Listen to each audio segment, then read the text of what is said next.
มันก็จะกุ้มกุ้มเนาะอาจารย์ก็บอกว่าที่ได้หักกุ้มมันต้องเบิ่งบนเงินเพราะเรื่องนี้คำถามนี้ว่าจงเขียนสูตรผลบวกที่สองเขียนสูตรความร่วมของคณะบดีสูตรสามเขียนสูตรชอบหาผลบวกของคณะบดีคุณเงินโบที่สูตรที่เขียนสูตรอันดับAN ที่ได้จาก AN เนาะคณะผู้ที่5เขียนสูตรความร่วมของอันดับในผู้5 AN บวก1เท่ากับ AN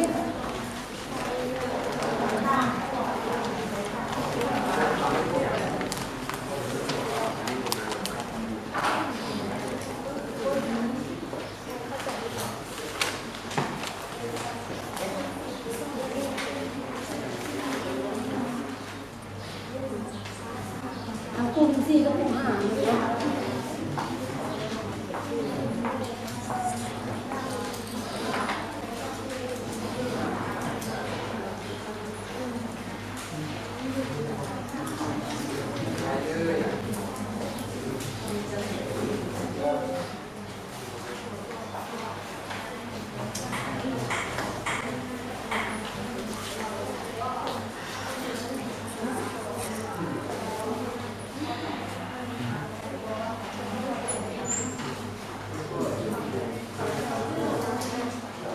แล้วที่ได้ทั้ง5กลุ่มนี้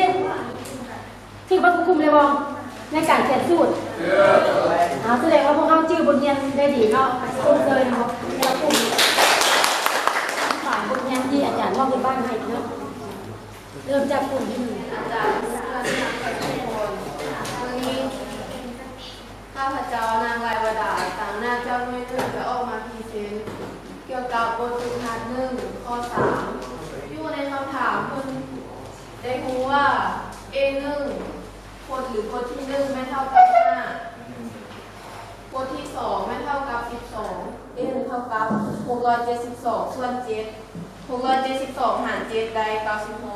96หลังจากนั้นเรามาสอบหาค่าของ Sn สูตรมันมี2สูตรเนาะสูตรที่1แม่น Sn เท่ากับ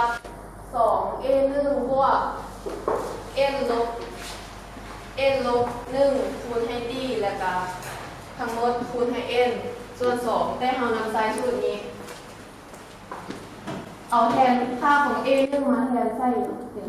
5 AN ได้670และค่าของ N ที่เราสอบมานี้แม่96ส่วนให้2 670บวกให้5เป็น675คูณให้96ได้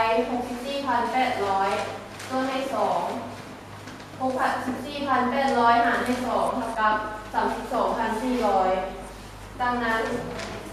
ค่าของ A 96แม่32,400มีเงื่อนใดข้อไหนสบายดีเนาะเนี่ยอาจารย์มูเพื่อนทุกคนข้าพเจ้าชื่อนางจาวิวันเชียเกลเป็นตัวแทนหน่วย2ที่มาอธิบายเกี่ยวกับบทฝึกหัด2ข้อ2ในคำถามที่ให้มีบทที่7กับ บทที่3บทที่7แม่1ส่วน1,458บทที่3แม่1ส่วน18บทที่2คนให้ส่องหาตัวทวีคูณแม่นอาข้าพเจ้าปรารถนาที่มานำเสนอเกี่ยวกับเรียกร้านที่อาจารย์ได้มอบให้นะก็คือในบทฝึกหัด2ข้อแรกซึ่งเพื่อนก็ผลบวกของอันดับบทที่จุดเนาะก็คือ f r ของไข่เท่ากับเท่าไหร่ถ้าบทเลขที่ให้ก็คือนี่เนาะ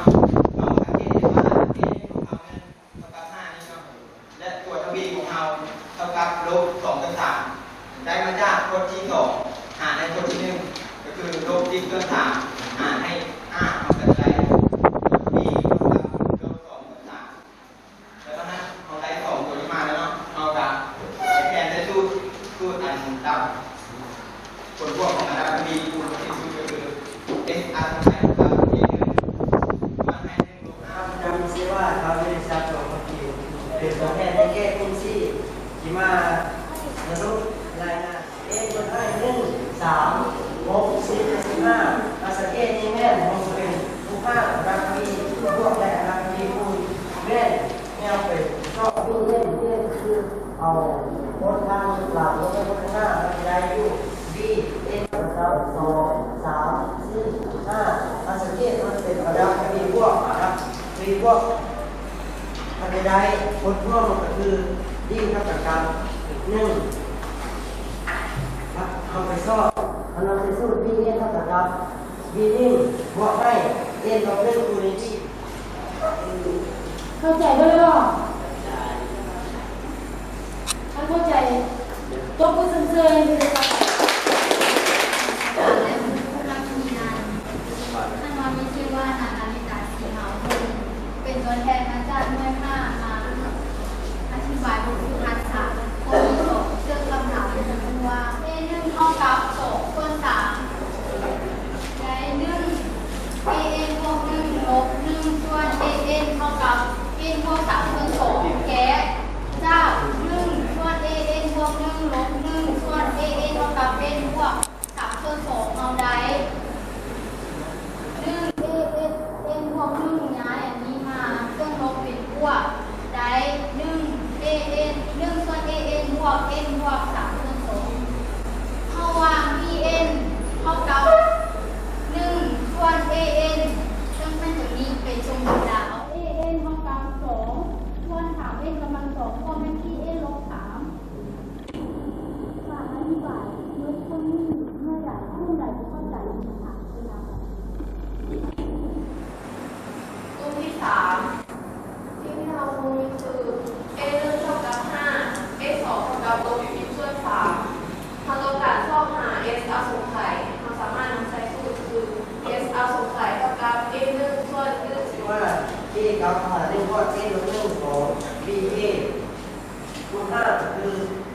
ที่ช่วยให้มี a 1เท่ากับ2ส่วน3และ1ส่วน a n บวก1ลบให้1ส่วน a n เท่ากับ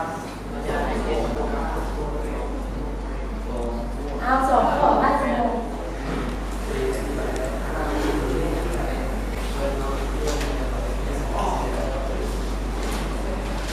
คนที่โจ